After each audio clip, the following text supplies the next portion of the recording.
Good evening and welcome back to another edition of Black Press USA and NNPA. I'm your host, Taylor Thomas. And today we're talking about a really serious issue that millions of Americans and millions of people all across the world deal with. It was brought on by what happened, as we know, over the weekend at the Oscars, a comment made by Chris Rock to the wife of Jada Pinkett Smith, Will Smith's wife. So we're going to be talking about alopecia. And I have three really special guests joining me. First, we have Dr. Melanie Macklin. She's a development dermatologist. And then we have Sherilyn Hayes. She's founder and CEO of Beauty Beyond the Crown. And then we have Reba M., who is dealing with alopecia. I am so honored to have you three ladies joining me tonight because this has been the number one social media topic. And it's been a learning lesson, even for myself. So first of all, welcome and good evening. Thank you. Good evening. Thank you. So Dr. Macklin, I'm going to start with you. First, will you tell us a little bit about you as a development dermatologist? Yes. Well, first of all, Taylor, thank you so much for this wonderful platform. And yes, we have to dispel all of the misinformation out there about alopecia. And as a research and development dermatologist, my passion forever since I was 14 was to be a dermatologist that specialized in especially women of color with hair issues. And coming from a family where my mother was a pediatrician, I was very focused on the kids that were coming in the office that had alopecia or different types of balding, and more so than the kids coming in with ear infections. So this has been a really deep-seated sort of issue for me. And I've been doing multimedia education on hair and skin throughout multiple platforms, from Steve Harvey Show to the Chris Rock Good Hair film to Hype Hair, which is the largest African-American hair magazine. So Taylor, this is honestly a real passionate topic for me. And there are thousand page textbooks on alopecia alone. So I'm happy to be part of this platform. We're going to get a lot of information out there with the other wonderful guests. And I want to welcome the people that are viewing this all across the world. This is your opportunity to ask the experts and, of course, Reba, who is dealing with it herself. We want to be candid. This is a very sensitive subject. I love my hair. And when my hair is not right or it's puffing up or it looks terrible, I feel, and I know I'm not my hair. I do understand that. But it does set my mood sometimes. So I can't imagine anyone and I'm not saying that anyone making fun or misunderstanding me or anyone else. If you're going through something like this, I just cannot imagine it. But I do want to ask the three of you before we get into the definition of what alopecia is. And I can start with you, Dr. Macklin. What was your thoughts when this all happened at the Oscars, knowing what you know that Jada is suffering with? Right. Well, we know that alopecia is a very sensitive subject, especially to women. And I'm going to say as men as well, because men with male pattern balding, that is a form of alopecia as well. And so it is a sensitive topic throughout all races and nationalities, all hair textures. And so when I heard this comment, I just had to take a deep breath. And I said, first, I'm going to pray for Will and my buddy Chris to come at peace with what that is, and that will work itself out. And praying for that. But, because especially women, our hair is our crown, our glory. So when this happens, and of course, Jada's eyes told it all. When she looked over in her eyesight, it just shared and then Will said, look, I've got to protect my wife here. And so it just went on from there. But I know that will be resolved. But more importantly, that, a lot more people will be able to be educated on alopecia throughout your platform tonight. Reba, what was your thoughts when you saw that, knowing whether you knew it or not? Well, I did actually know that she had alopecia. I had actually seen her Red Table Talk when she discussed it, and a few other interviews with her discussing her condition. And being a person who suffers from alopecia myself, I was horrified when I saw the comments that Chris Rock made. And I felt for Jada because I could just imagine she's in a platform or in an audience amongst her peers. And I can imagine that she possibly felt humiliated when he made that comment. So I really felt for her. And I really think this is an opportunity for, folks in society to really have open dialogue about alopecia and really learn about it. So I appreciate this platform tonight. Well, thank you. Sherilyn? Yes, I can definitely echo the same sentiment of Dr. Mack and Reba. When I actually saw what happened and what I heard, I was shocked. And again, I knew that Jada, I knew she had alopecia because, again, I suffer from alopecia too. And I felt for her, and I also felt for everyone involved. You know, it seemed really out of character, and I hope that they can all resolve it, behind closed doors. But this is, again, an opportunity to discuss alopecia and what it really is and what it means and the Mhm. treatments that are available. Mhm. Ladies, I do appreciate that. And I just have to say that, I love both of the people that are involved in this particular situation. But I honestly thought, I really, really want to say, I honestly thought that he really meant it as a GI. I really don't think it was about Mhm. alopecia. And even when he said it's a GIJ, I just think as a comedian, he would have said, okay, man, I'm sorry, if he meant it about that. So I appreciate you talking about that, but it did open up. I changed what I had to talk about tonight because the people that were texting me and commenting to me, I had 5 people, literally all of them told me I have a form of alopecia. And I'm like, is it that prevalent? Mhm. Dr. Yeah. Matt, Sherilyn, Reba, you're all shaking your head. So first, let's define what alopecia is. Mhm. Yeah, so alopecia is really the medical term for hair loss. And that can be from a gazillion reasons. And there are medical versus non medical reasons. And I think in general, a lot of people think that it's only medical related, that it's immune related. And so when they think about that, they're thinking about the words such as alopecia areata. That's where it's like the circular patches, and those are where it can just come out for whatever reason at any age. And then there's alopecia totalis, where the whole entire scalp has no hair. And then there can be a condition called alopecia universalis, where there's no iota of a hair on any portion of the body.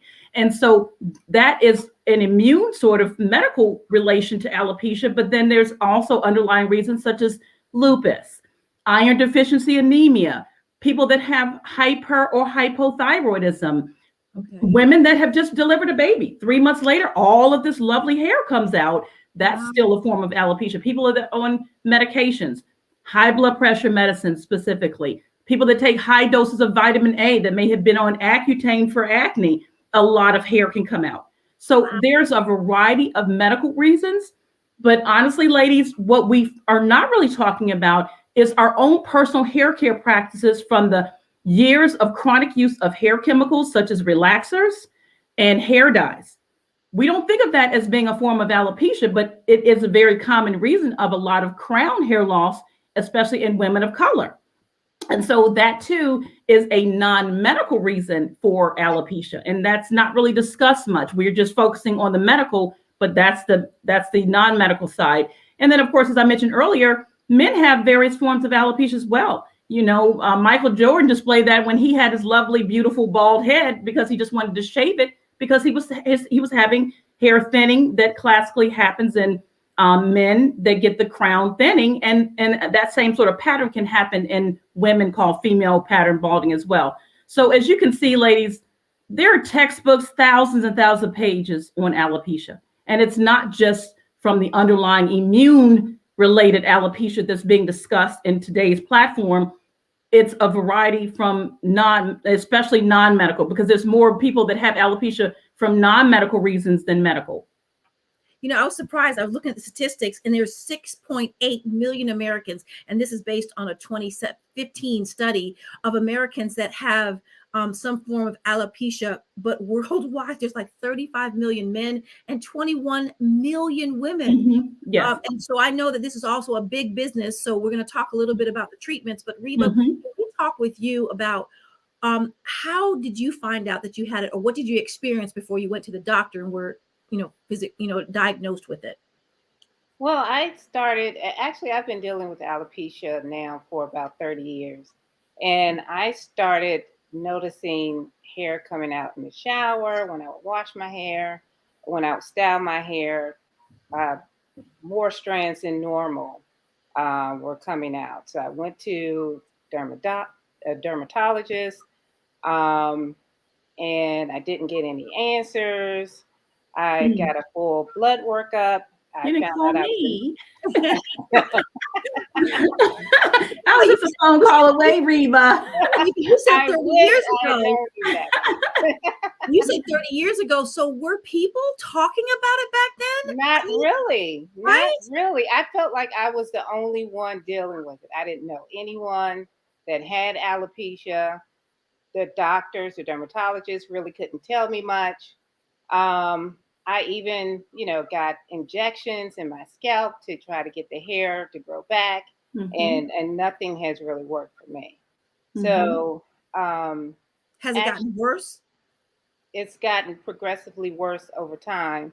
And for me, of course, especially as a Black woman, your hair is, part of your identity. It's like your crown. We take great, care and put a lot of effort into styling our hair because we care, of course, about how we present ourselves to the world. And so when your hair starts to fall out, it, impacts your self-esteem. You start to question your value as a woman, especially as a young woman. I was so young back then. And I had to, over time, just, I guess, come to realize that I am not my hair. I'm Reba with hair or without hair. And if this is the greatest thing I have to, or greatest challenge I have to deal with, then I'm blessed. So, I'm kind of surprised, and I know we're going to talk to Sherilyn in just a minute, but Dr. Mack, 30 years ago, I mean, I thought that alopecia or baldness wasn't when you're getting older, and you're saying clearly that's not the case. No, absolutely not. Most, as I mentioned, most of it, because actually 30 years ago was probably the time at which, let's see, I entered dermatology training in 96. So I then became the medical director of Hype Hair in the year 2000. So I was that person via multimedia going around talking about the vast amount of hair loss cases, especially that women of color were experiencing because of chemicals. The chemical relaxers, the worst thing that came to the marketplace was when the over-the-counter perms came called no-lie relaxers, which were all a lie. That's just called calcium hydroxide relaxers or lithium or guanine hydroxide. But the lie relaxers, LYE, is the sodium hydroxide. And those are the ones that are only available by professional stylists only. And so the marketing folks got a grand idea and said, look, let's bring these relaxers over the counter. We don't even have to coat the edges. I mean, the whole scalp, we'll just coat the edges and protect the hairline.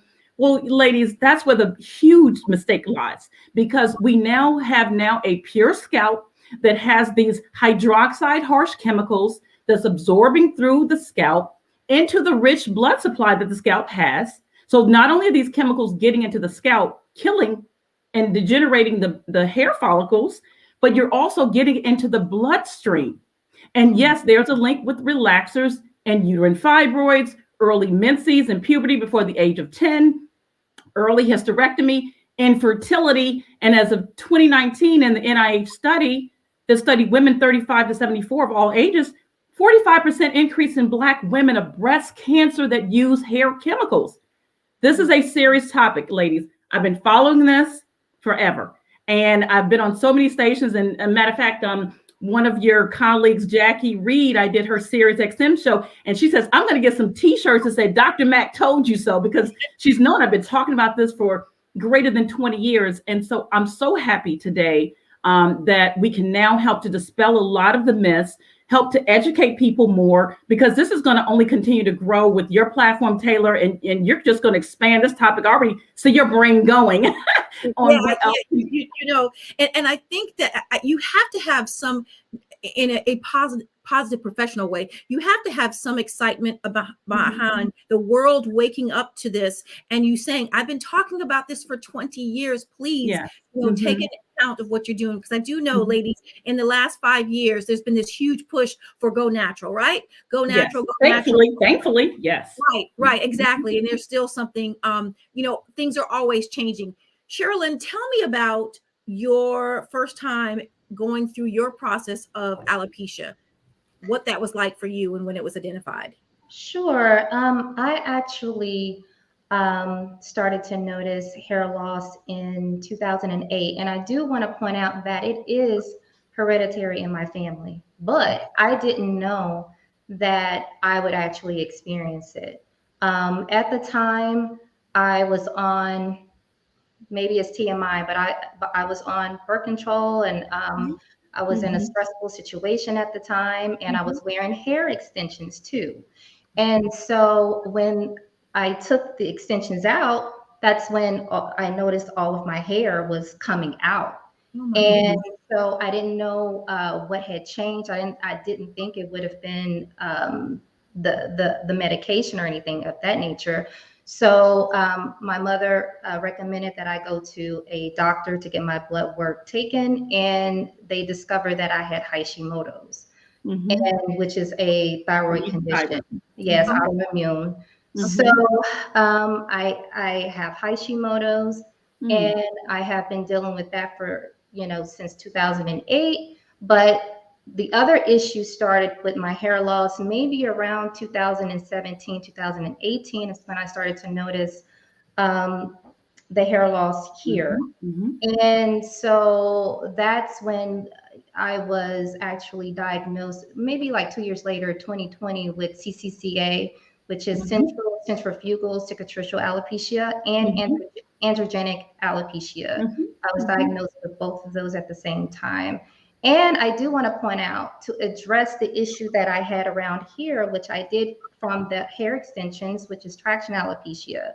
I actually did have one hair transplant surgery to address that issue. It was successful, but I do need to go back and get another hair transplant surgery. I've also had PRP treatments, which is platelet-rich plasma. And what that is where they withdraw the blood from you, and they separate the plasma, and they re-inject the plasma into your scalp with needles. And I've had steroid injections previously. Those didn't necessarily work for me, but I am using the ointment, and I do have another PRP treatment that is coming up next month. I am using another mixture from the dermatologist, which does have minoxidil mixed with it with 2 other ingredients. And I'm also using my formulated hair serum. So I'm using all 3, and I am seeing some progress there. So you are seeing some progress. So listen, dealing with hearing with what you are doing, that seems like a lot. And is it painful at any point? Absolutely. The hair transplant surgery wasn't fun. A lot of swelling. It's probably the downtime, maybe 1 or 2 weeks or so. But you have to be careful because of the there's a what would you call it, a suture in the very back, so they have to stitch up your scalp, so that's not pleasant. Also the PRP treatments with the needles, they have to re-inject it back into your scalp. That's not fun either, very painful. So I've been through a lot. I'm hanging in there though. So with hearing all that, I guess the next most question would be, I would assume insurance is not covering something like this. Or is there some part of it they're covering? No, they're not covering the PRP treatments, which I don't know why they don't cover that. What was the reason they gave you? I Cosmetic. it was considered cosmetic. Yeah, and also, yes, it's and really also, sad. It's really sad that exactly. they put Even the hair transplants, if you can prove that it is tied to a medical condition, depending on your insurance company, they may cover it, and then again, they may not. No, it just really all depends. most don't. No. Cosmetic. I mean, it's not like a breast enhancement. I guess my other question is, without getting into too much of it directly for you, Sherilyn, what does something like this cost to go through? Yes, so the hair transplant cost me $11,000. The PRP treatments were $1,000 each, so I've had 3 so far, and then I have another one coming up, which is like a yearly maintenance. And then from the ointments to the doctor's visits, to that adds up over time too. Sure. Now, Now, Reba and Sherilyn, you are going through your process and also working. How has that been working out? Because I'm sure there's some days where I need to be at home. Well, for me, of course, it's been a challenge over the years to, come up with different hairstyles, different techniques to mask the alopecia. Of course, I work in a professional setting, so I want to present myself in a professional way. But it's been a challenge over the years. I've been blessed. Recently, I found a wonderful hairstylist who actually focuses on clients who have alopecia. Oh, wow. So I've been seeing her now for a year, but it's been a challenge over the years, actually coming up with different hairstyles that, mask the alopecia. I've actually toyed with the idea of just going bald, just shaving it all off and just, doing like Jada has done, rocking a bald head, because it at times is, pretty Draining. challenging. And how about you, Sherilyn? My go-to are wigs. So I've been able to find some pretty decent looking ones to be able to wear. Sometimes I may wear a scarf or a head wrap. So it just really all depends on what I'm in the mood for. But that's how I've been able to camouflage. A lot of people didn't know that I was battling this. They just thought it was for, just because I wanted to wear wigs. No, I'm actually dealing with something here. So.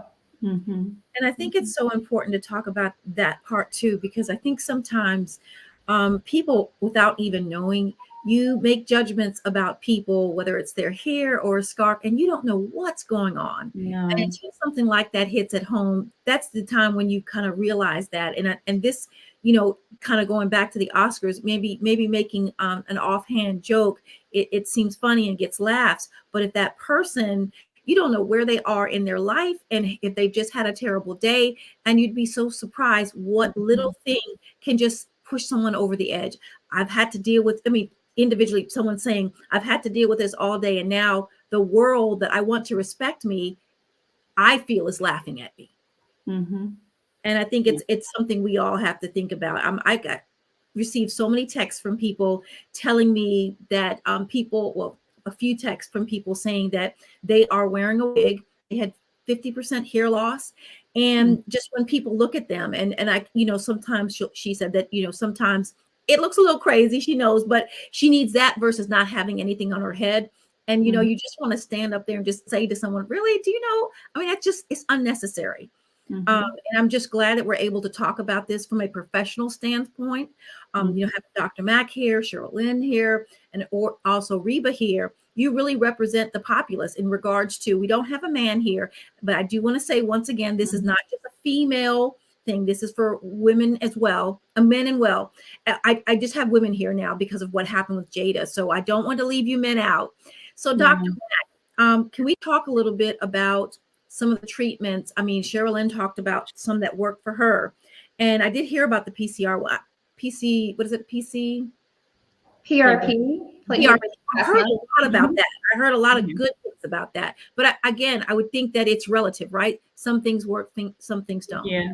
There's still so much research to be done in the area of alopecia. When I was coming along at Hospital Center, all we were doing was injecting scalp with steroids. And that is when my premier research started. And I said, I've got all of these folks that are coming in here. And we were one of the centers that did a lot of the Rogaine, the minoxidil early studies.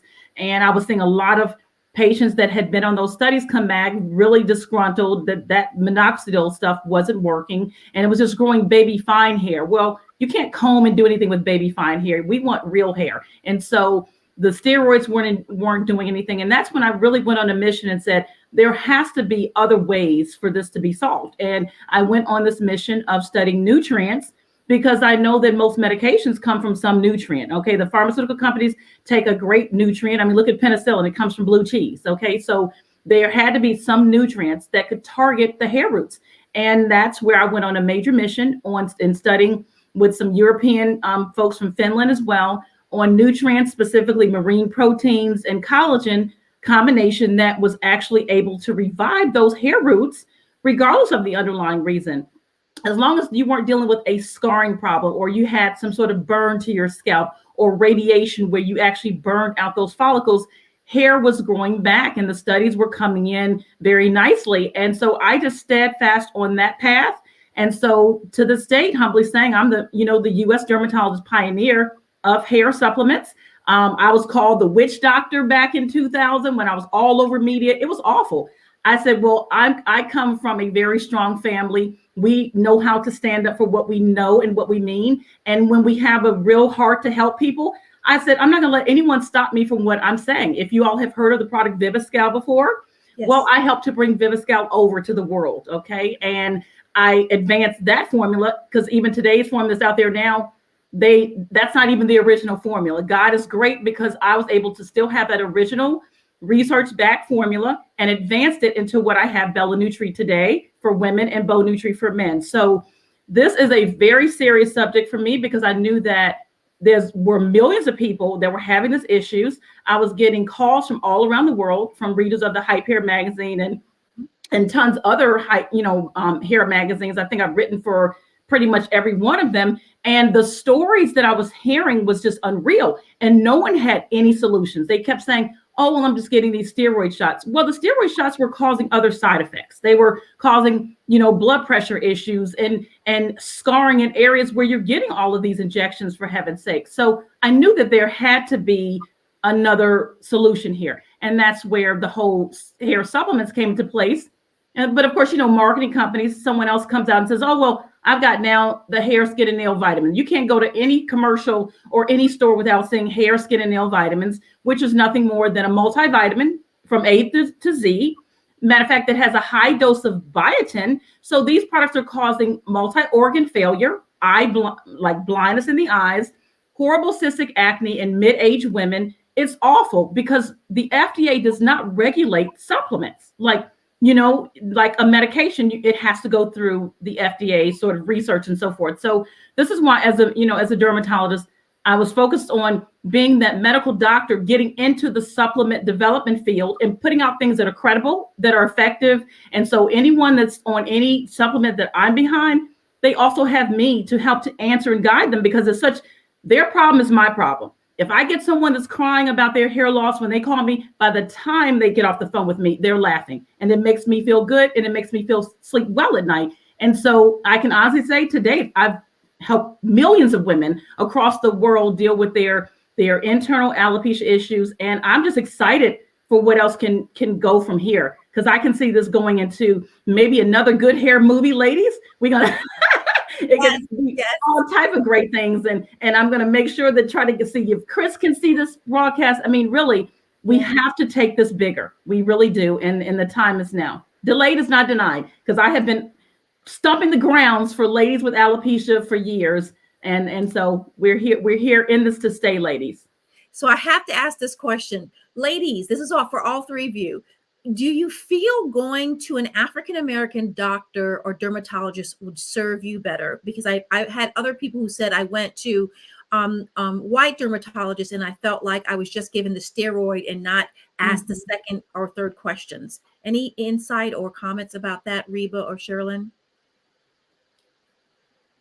Actually, I've only gone to Black dermatologists, and okay. The first one that I went to, I don't feel that she really took the time to find out about my issues. I was given the steroid injections. Insurance did not pay for them at the time. And I really did not feel satisfied with my interactions with that particular dermatologist. And the ones I've seen over the years, I've had slightly better interactions with. However, I mean, nothing has really worked for me. So I can't really say if I've gone. Now you have me. Yes. Dr. Mac got your back. She's ready to talk to you after 30 years. She's like, I found you. Yes. Delayed is not denied. So I've went to Black dermatologists over the years, but it hasn't worked for me. But I look forward to speaking with you, Dr. Mac. Yes. Reba, I have to ask you this before I go to Sherilyn. 30 years is a long time to say, I'm not going to give up. What keeps you going? How is your family and friends supporting you during this? Well, I'm thankful that I have, wonderful family and friends who've always been supportive of me and love me regardless. But what keeps me going is I have a daughter. She's 15. Okay. And I don't know if it's hereditary. I don't know if, I don't, at this time, I have no answers for what caused my alopecia. So if I could find answers so she doesn't have to deal with it in the future, that would be wonderful for me. So that's what keeps me going. And that's what keeps me on my search for answers to this issue. So now Dr. Mack just said something. So since you said you have a daughter, I'm wondering if you're changing some of the procedures and things that you do with your hair as far as the chemicals. I mean, have you had, I don't know how old your daughter is. How old is your daughter? Thank you, Taylor. You read my mind. You read my mind. Yeah. Well, she's 15 years old, and we have not put any chemicals in her hair. She wears natural hairstyles. She has beautiful hair. And I'm thankful that she embraces her natural hair. And that's because I actually had perms years ago and relaxers. So I told her, look, at least while you're, in my household, you cannot put any chemicals. Not to our baby girl's hair. No, Right. no. The three of us, I'm not sure if Sherilyn has daughters, but I know that the three of us have daughters. But so my question is to you, not just to not say you can't do it. Has there been a conversation? Because I think now the door's open, right? Have a conversation for them to understand mommy or auntie or grandmother suffered this. And some of the pictures that I saw in researching it before we did the show, I was just almost brought to tears because I know what hair means to women. And as you said, Reba, I know it doesn't make you, but it is something that's the one thing that you have that, you feel like if it's taken away from you, it's the one thing that, you get it flipping right or the color right or the style right, it can literally change your day. At least I know for me, I'm not saying that it makes everything, but it's so much easier to say, oh, your hair doesn't matter when you got hair. You know what I'm saying? It's so much easier to say, yeah, don't worry about it. You're beautiful inside, but it's something you personally want. At least I can just speak for myself, but do you talk to her about that? Because it's a conversation I had with my teenager recently, and just understanding because she wants to do color now. Well, I do talk to her about, hair care, like taking care of her hair. Yes. Of course, making sure that she uses products that will keep her hair healthy, keep her hair properly moisturized. I also talk about nutrition because that's so important. So, because she's a person who likes to eat pasta, but pasta doesn't give you all the nutrients that you need, of course. So we talk about fruits and vegetables and things of that nature. I try not to stress her out too much about it. Sure. But I do want her to be cognizant of how she cares for her hair. Yeah. So if I can chime in really quickly, because this is such a dear topic to me, because it's actually why Chris selected me for the movie. He did not want his daughters to have relaxers in their hair. And that was his whole premise, to say, what is behind this whole perm and fascination? And I tell you what, he was right on point well before his time. But more importantly, chemicals don't belong on our little girl's hair. Okay, I'll say it again. Chemicals do not belong on our little girl's hair, because they not only impact the burn. When the child says, oh, I feel the burn. Well, it's almost child abuse if you think about it. Your child is sitting there with a burn in their hair, and it's affecting the scalp. It's affecting the follicles. And then now we know confirmatory that it's affecting the reproductive system.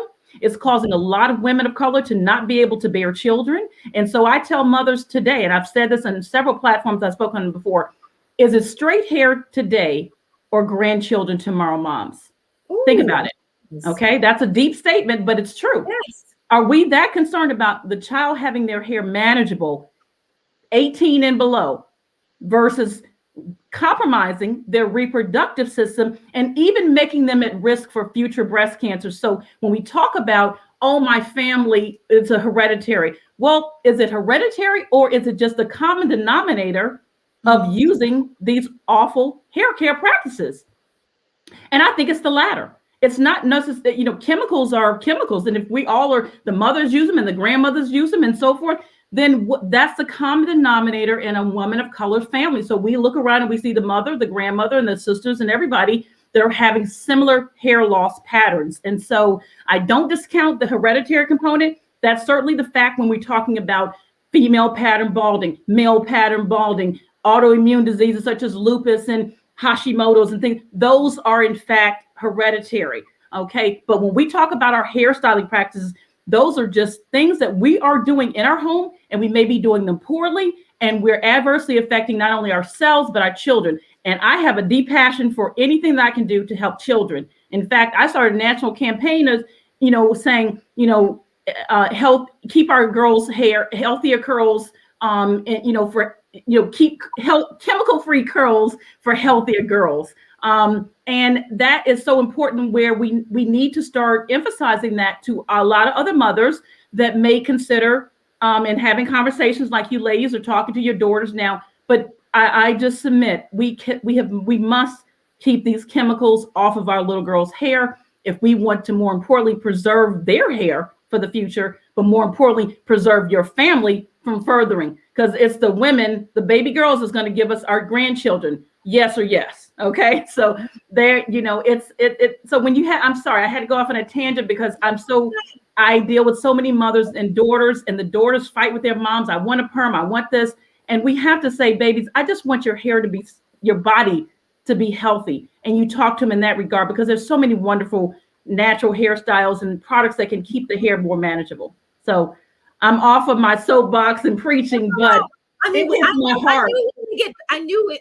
with speaking to the three of you individually, I knew the passion that would come out. Sherilyn, I have to bring you in and ask you this, since it is hereditary in your family, were there any conversations before? So when stuff started happening, you knew to go to it or not?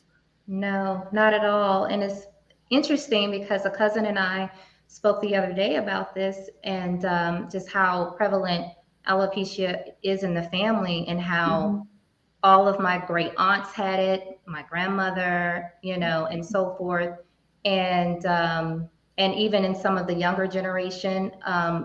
So no, I didn't have anyone to actually talk to about what to do about it, because also too, medical science wasn't as advanced as it was previously, as it is now. So now that there is, some research being done, or studies, we're starting to make some breakthrough here. Now you have a beauty line. It's called, you're the CEO and founder of Beauty Beyond the Crown. Can you tell us about your product line? And since we know that you've tried a lot of the mainstream things that people do, what does this do as far as helping women who are dealing with alopecia? Absolutely. Beauty Beyond the Crown is a natural, clean, plant-based hair care and beauty brand, and also is to shed light on alopecia, some movement, alopecia awareness. And I created it because of what I've been going through and what I've been dealing with alopecia. And I also wanted to put products out there that were not going to, they weren't going to be an endocrine disruptor. I wanted to have a clean hair care and beauty brand. So I'm sorry. We will connect, Sherilyn. We'll connect. Yes. There's so much to connect. I love this. Yes, and my story is out there, and I wanted women, and again, men can use the products, but I wanted women to be able to resonate with my story and to come out and talk about it and actually take action and be an advocate for their own health. It's not to grow hair, but it's just to, while you're dealing with the scalp problem of alopecia, of making the scalp better. Am I correct? Or is it something that you're saying helps with the growth, or just keeping the hair clean or scalp clean? Okay, so the product, it is a hair serum. It's a hair and scalp revitalizing serum, and has essential oils. It's all natural. So it does help with stimulating hair growth. And so it helps you along your journey. You can use this in addition to what you may receive from the dermatologist. So you can use it solo, or you can actually use it with other products. But eventually I will expand my product line to address specifically the issue of hair loss, alopecia. Now, Dr. Mack, I've known you for a number of years, and you have extensive products in dealing with dermatology, specifically with alopecia in the hair. Can we talk about your line and the things that you offer for hair care? Yes. Well, mine is more supplement based, because hair, just like hair and skin, are internal structures that manifest externally. So, there's a lot of topical products out in the marketplace, which is definitely a place for those type of products. This is Sherilyn's lovely line that she just described. But my emphasis is more on the internal from a nutritional, natural standpoint. And that's through my years of research and being able to put together exactly what nutrients specifically target the hair roots, regardless of the underlying reason. And that's Bella Nutri for women that I launched in 2004. And then I launched Bow Nutri for men in 2008. So they're internal supplements. It's a capsule. You're taking 2 a day. And it's important to stay consistent for at least 6 months, because from a scientific basis, your hair follicles can take up to 6 months for them to really kind of get revitalized and back on track. And a lot of the nutrients, no matter what your underlying reason, it's going to be able to help no matter what age as well, as long as you're not allergic to fish or shellfish, because it is a fish-based sort of supplement. But that is the backing with the research. And unfortunately, just the basic vitamins A through Z or the biotin is not effective for helping to get those hair roots back in order. And then unfortunately, a lot of the topical products that are out there, especially things that are like the creams and so forth, or ointments, the molecular weight of the ingredients in those products can't even penetrate past the first level of the scalp. So they're not even getting through the surface. Sherilyn, you are probably onto something with the usage of your essential oils in your products, because they tend to try to absorb a little bit better. And they're a little lighter weight from a molecular weight standpoint to absorb through the scalp somewhat. You might want to tell people to use occlusion at night with that, because it's going to help that your product to absorb even better. And so there's so many things that we're going to talk about offline, because I develop topical products, but my focus is more internal supplement. So yes, a lot is going to grow from this entire platform, and I love it. And I always say, my birthday is March 4th. And my father always said, baby girl, on your birthday, March 4th, every year, March 4th, to not only do something for you professionally, but something that you can help other people personally to win from. And I can say on this last day of March, March 4th, with this entire alopecia platform that he's known has been my passion, forever. And so I love it. It's a feel-good moment for me, and I'm ready to roll, because this pandemic has had us all crunched down and tied up, but a whole lot of consults. A lot of people have been able to do a lot of self-care and analyze what's going on with their hair or what's going on with their skin. So I'm zoomed out. But it's been worth it, because a lot of people have been able to self-reflect on what's going on with them during this pandemic. So now it's time for us to just fly. And this is going to be a wonderful thing to March 4th and fly on. So thank you, Taylor, for this awesome platform. I have to thank you guys. I do want to help women out there that may think that they have it, because I know some people, I guess there's a couple of questions. First of all, is that the first step? You go to a dermatologist or you go to your primary care physician and they do the blood work, and then I'm always hearing the steroids. Is that just a go-to-me type thing that people do? I mean, well, the first person that most people, when they have hair loss, they go to their stylist. They talk to their stylist, and no disrespect to a stylist, they're a hair stylist. Some are trichologists, which study a little bit more of the follicles and the more hair science. But if you really want a true diagnosis as to what's going on, it is essential that you get to a dermatologist who can not only do your blood work and take a thorough history and evaluation, but also can do a scalp biopsy, where we use like a little cookie cutter type of thing, and we inject the scalp and do, and that way we're able to send it off to the pathology lab to see what that reading really is. And so that is really the best diagnosis, to see Is there scarring or not? Is there some sort of infection, fungal elements in that scalp that's causing the hair loss? Is there some sort of other inflammatory factors that's going on? We can read all of that because part of our dermatology training is we're dermatopathologists as well. So we are able to look at chunks of skin, chunks of scalp up underneath the microscope and be able to tell you this is the likely reason as to why you are having X, Y, and Z. And then we can cater your treatment accordingly. So historically, it's just been, oh, we'll just inject your scalp with steroids. And I was just so unimpressed in the 90s when I was doing all of that. I said, it has to be a better way. Minoxidil is, I'm so unimpressed with that still to this day. And I actually don't recommend that because it's, you stop using it, that baby hair is going to fall out anyway.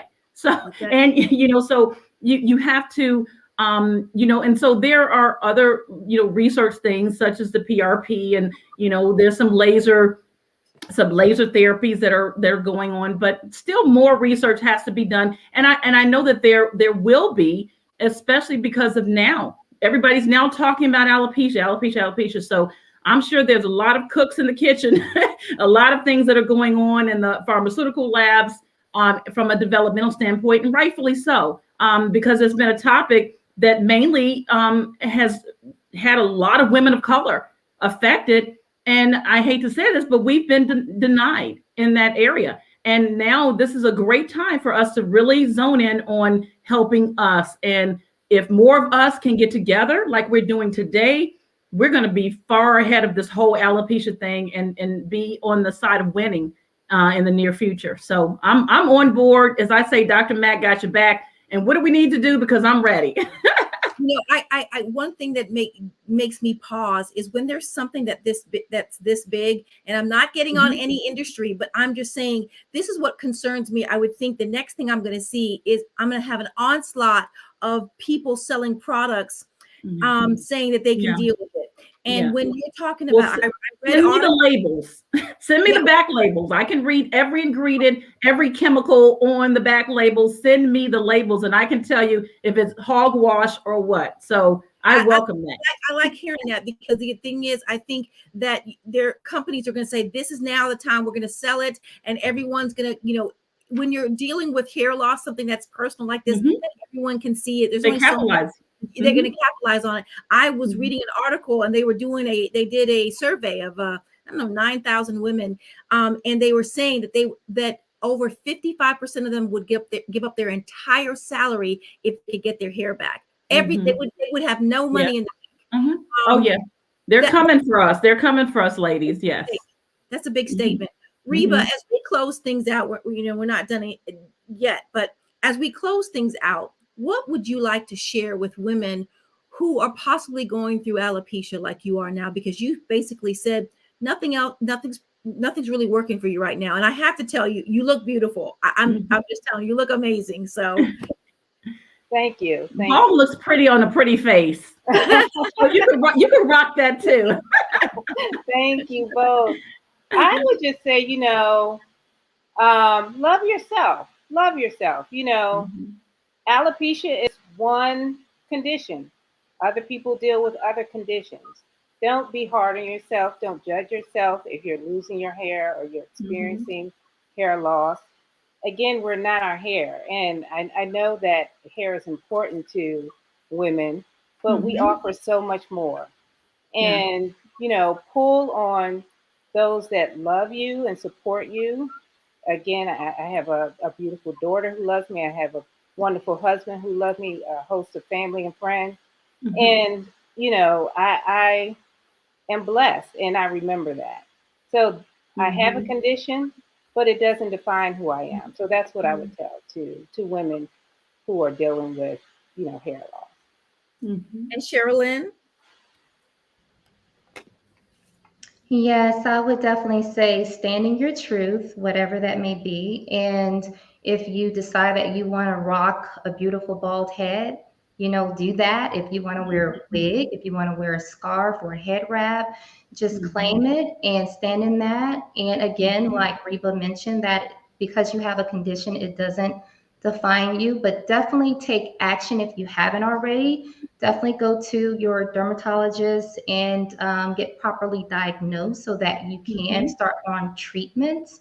And maybe Dr. Mack can expand on this. There's mention that there's not a cure for it. There's only treatments for it. So hopefully there will be, some kind of breakthrough. That's what I'm looking for. I'm looking for a cure for it. But again, until then, I'm going to continue to wear my wigs and keep pushing forward. And hopefully I can be an inspiration and motivate women and inspire women to be their best selves and rediscover their inner beauty and their confidence while they're living with alopecia.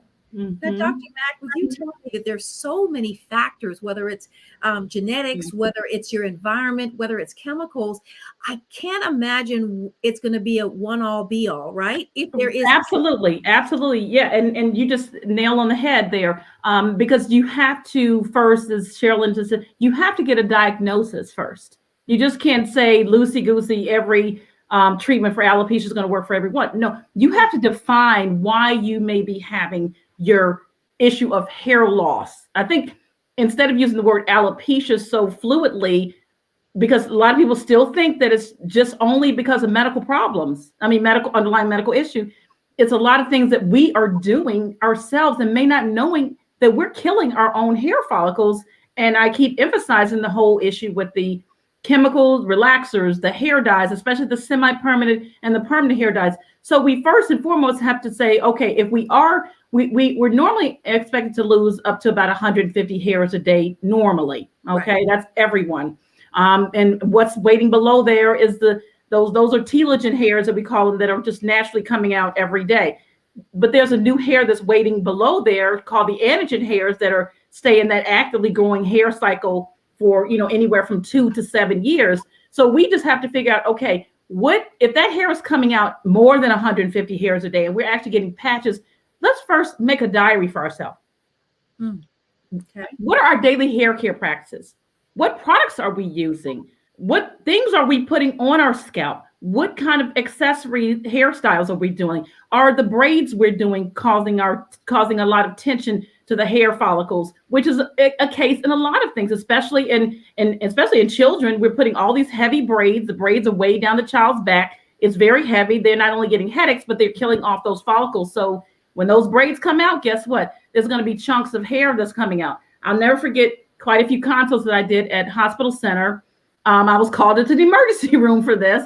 And it was because a young lady came in and she had a whole bunch of hair in her hand because she had just had her braids put in there way too tight. And she had the hair in her hand like this. And so I tell people, if you feel any tension when you're getting any sort of braided style or ponytail or whatever style, whether it's you or your child, say it's too tight. If you feel it, that means your nerves are activated. And so your nerves run neck and neck with the hair follicles. So if your nerves are feeling it. Comedians have been joking about that for years, right? The mama pulling the hair back and how tight it is. And they've made a joke about it, which I think if you're a person getting your hair done that way, you're thinking that's just the norm. It's supposed to happen. Right. And we also think that it's the norm to feel the burn. We all say, oh, if we don't feel the burn, it's not going to be extra straight, extra cute.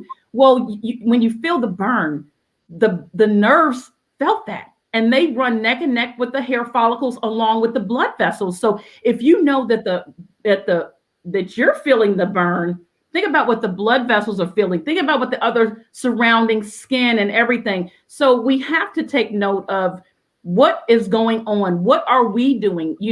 Even before you go to your doctor, right? Have a good diary on everything that you, down to what Reba said, like nutrition and, down to how much water that you're drinking. 75% of our body is water. And so you should technically be drinking half of your body weight in ounces of water every day. And so if our cells are not hydrated and our body is not properly nourished, that too can cause a lot of this yo-yo dieting and low protein diets, and folks that are getting, the weight loss surgeries, hairs are coming out in clumps.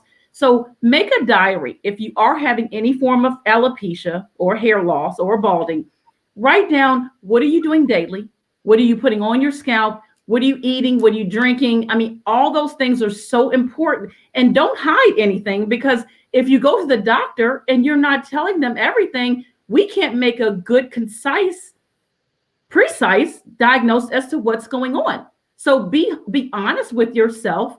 And if you're shameful to talk to your doctor about it, then show him or her your diary and say, this is what I've been going through. And because we have to get to the meat and potatoes as to what's going on, because that dictates how we're going to get you treated. Because there's not going to be an end-all cure like we want it to be. Like Sherilyn said, that would be a wonderful thing. But we really have to fine-tune, well, why is this individual having this problem? And that's what we have to figure out. So yeah, it takes some doing on your own as well to sit and reflect. How can we get more information on Bella and Bonutria? Yes, folks can go to my website, www.askdrmac.com, askdrmac.com, and you can ask me questions there. I love the questions. Please don't get mad at me if I don't get back to you within 24 hours. I'm never forget, Taylor, I did the Steve show forever, and I get off air and I have over 1,000 questions. And the next day I have over 1,000 questions. Folks say, you didn't answer my question yet. I'm like, oh, I said, Steve, we've got to slow this down. But I love the questions. I do get back to people because I really do care. So ask Dr. Mac, AskDrMac, and you can check out my Bella Nutri there. You can send me questions. And as they've said in multimedia land, Dr. Mac truly has everyone's back. And I welcome those questions, and let's get some hair success, and let's get smiles back on the faces and hair back on the head. I love that. And I want to make sure, how can we get Beauty but Beyond the Crown, Sherilyn? Yes, please visit www.beautybeyondthecrown. You can also email me at info@beautybeyondthecrown. And I'm on Instagram and I'm on Facebook as well at Beauty Beyond the Crown. So please reach out to me. I would love to also talk to other women that are dealing with alopecia, living with it. Eventually, I will start up a YouTube channel of my own discussing my journey with alopecia, and I want other women to come on the platform as well to discuss with them living with alopecia and what kinds of treatments that they're doing right now. So it's going to be fun and informative. So be on the lookout for that. Okay, so Nisi Alicia G said she is right. No cure treatment to stop the rest of your hair falling out. I paid for a hair transplant.